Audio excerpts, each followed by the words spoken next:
What do you know? What do you know? Man, I'll tell y'all what I know. It's been a couple weeks since I've done a video. It's been an interesting about 6 weeks. So, I figured it was time to kind of catch up, bring y'all up to date, kind of let y'all know what's going on. And that's where I'm at. So, first off, I decided to take a break for a little bit. I kind of had to get my mind back into this because I was getting frustrated. It was same old story every week. Thursday, Friday, loads canceling on me. And I kind of was just getting to the point where I was getting, I felt like I was just kicking a dead horse over and over and over. Like, it's just same old story over and over and over. Now, granted, out of the last 6 weeks, you know, a few of the weeks I've been able to kind of, I guess, kind of piece the weeks together and still make a decent revenue. But it seems like every time it happens, like it's just getting worse and worse and worse. But, so, anyway, I'll quit rambling about that. That's kind of where I was at. My problem was this kept happening. And I don't know, maybe somebody can comment below and let me know, is that just normal for dry-van? Maybe it was just, I was lucky up until this point or something. I don't know. Or maybe I'm just having some bad luck over the last 6 weeks. I don't know. But I know in 3 years of doing flatbed, I can't think of a single time that I ever had a load cancel on me. So, I don't know. Y'all comment below, let me know. Like, is it normal for loads to cancel every week? Or is that just my luck? The other thing behind, like, the loads canceling wouldn't even hurt me so bad if it was like Tuesday, Wednesday, even Monday. But I feel like it always happens on a Thursday or a Friday and then leaves me scrambling and trying to salvage my weekend out of the leftovers. You know, everybody else has done picked all the good loads and I'm left over here just trying to piece my weekend together now, you know? So, that's kind of been the story every week. And like I said, I don't know if that's normal. I don't know if it's my luck. I don't know. But like I said, y'all comment, y'all let me know. But let's move on. Kind of let y'all know what has happened over the last couple weeks. So, I've got my numbers from not this last week, but the week before, which is kind of where I left off. So I'm going to catch y'all up. So last time y'all heard from me, I delivered in Belton, Missouri. From Belton, Missouri, I deadheaded 25 miles to a drop yard in Kansas City. This was a Monday, late Monday afternoon, Monday evening. I was supposed to be picking up a relay load in Kansas City. Load wasn't there. Load showed it'd be there first thing in the morning. First thing in the morning rolled around, and every time I turned around, this thing was moving 30 minutes out, 30 minutes out, like, it turned into a whole, I didn't get this load and get on the road till almost noon. Like, so now I'm half a day behind, all right? So, 25 miles over to Kansas City. That load went 1,080 miles to Bloomsburg, Pennsylvania. Bloomsburg, Pennsylvania, so that's 1,105 miles. Load paid $2,578.98, or 95 cents, sorry. I just realized that I didn't crunch the numbers on that either. 2,578.95 divided by 1105. So that was $2.33 a mile. Y'all give me a second. This guy's getting awfully close to my front end. I think he's got her.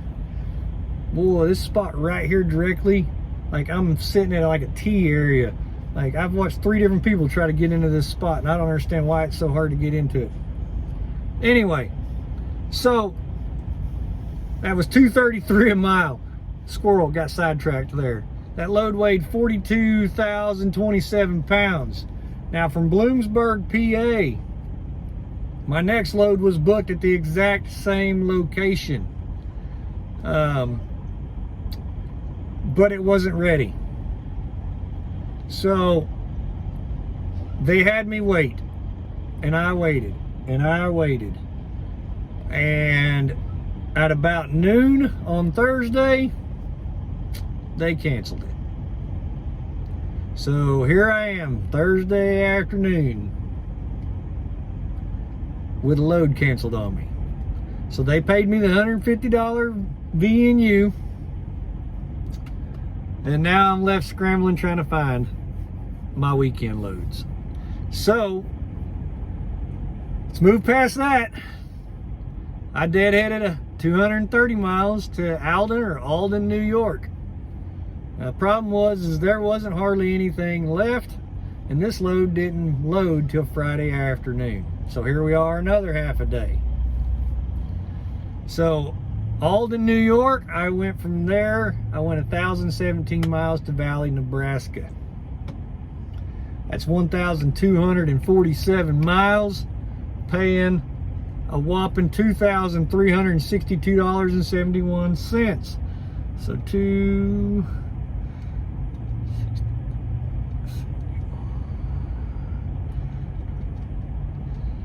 that was $1.89 a mile. That load, the only good thing about that load is it showed it weighed 10,000 pounds. It didn't feel like I had anything in the box. It didn't weigh nowhere near 10,000 pounds. So, ran to Valley, Nebraska, showed up at the receiver, which was a distribution center, on a Sunday, and they informed me that Schneider was not on the list of approved carriers to drop a load there. So they turned me away. Wouldn't let me deliver my load. So Schneider had me relay that load 30 miles over to Omaha, Nebraska to drop it at a drop yard. They paid me a whopping $44.36 to relay that load. So my miles for the week, 2,382 miles. As you can tell, if you've followed me for very long, that is nothing. That is no miles for me. Like that's a week. That's very weak.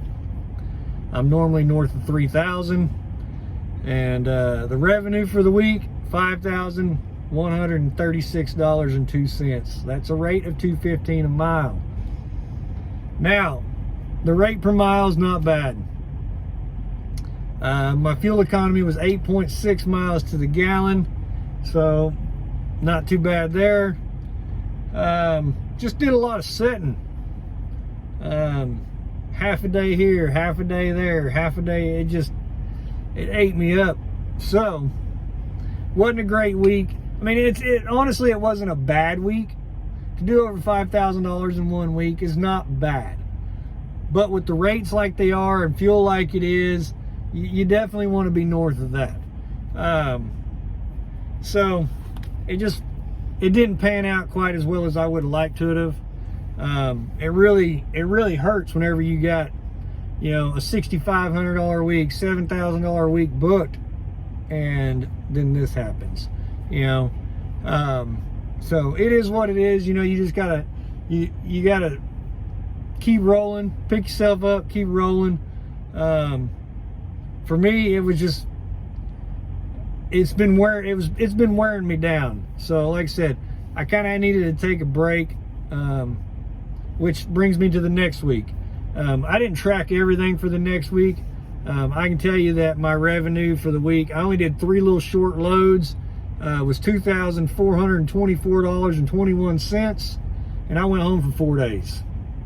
I needed to take a step back, kind of reevaluate what was going on, and kind of make a plan going forward, I guess you could say. So that's where I'm at. That's how my last 2 weeks have turned out. Not anything great. Not great at all, honestly. What's that, $7,500 in 2 weeks? There's guys out here with Schneider right now doing that every week. So it took me 2 weeks to do that. So anywho, on to my next subject though. As y'all know, I got an SFI truck. It was brand new when I got it. I think it had 56 miles on it or something like that, and we're sitting at right around 75,000 miles now. So this was the first brand new truck that I've ever gotten. Up to this point, everything I've ever basically been around or drove has always been a used truck. So a little information that I did not know, which after I learned it does make sense.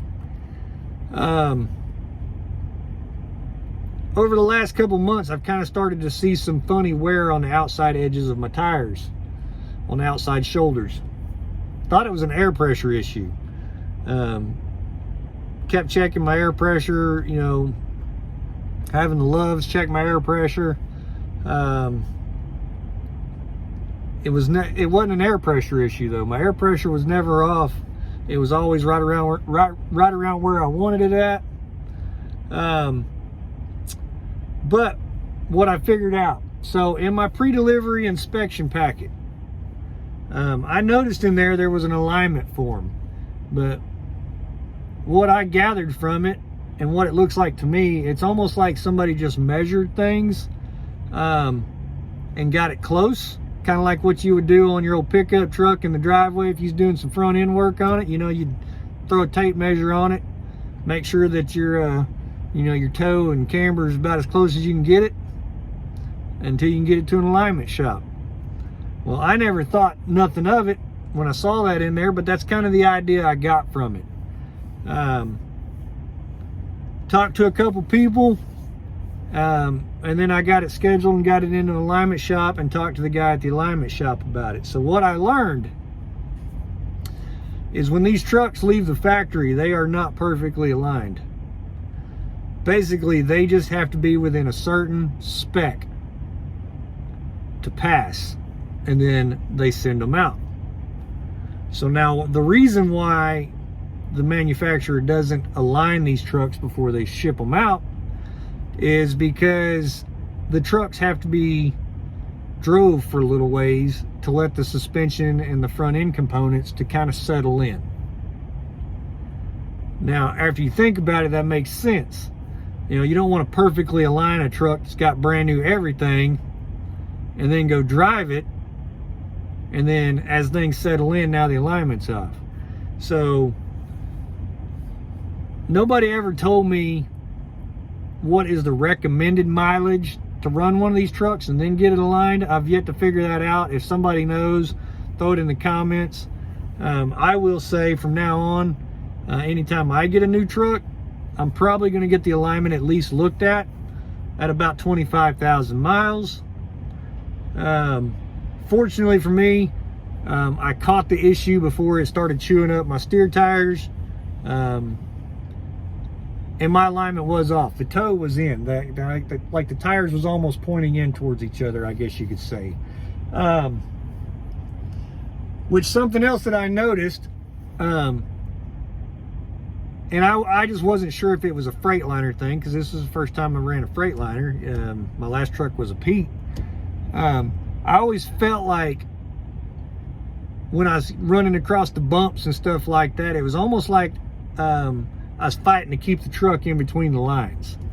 And that was another one of the things I kind of chalked up as I thought maybe it was a freightliner deal. But since I've had the truck aligned,